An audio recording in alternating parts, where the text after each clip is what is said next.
I promised not to use this victim's name. She's already had enough grief. Her nightmare began when the caller said her 19-year-old daughter had been raped by 3 men.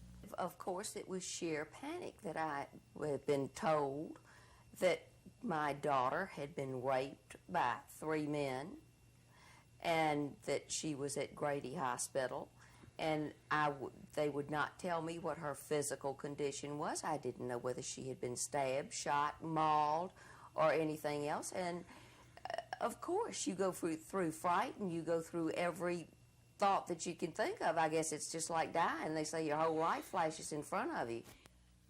The mother rushed to Grady Hospital, where she once had worked as a volunteer in the Rape Crisis Center. But somehow she got lost in the bureaucracy, and even though the Rape Crisis Center had 5 similar complaints that night, no one seemed to be able to help. It was like they see this so many times that it's no big deal at all. They're used to it.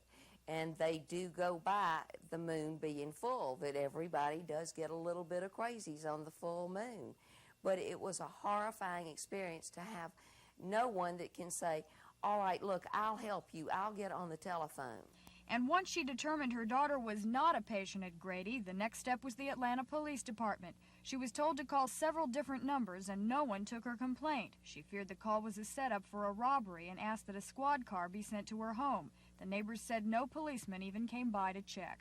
You can't imagine what it's like driving down to Grady Hospital not knowing whether your child is alive or dead or maimed, which a lot of those rape cases are that come into Grady. And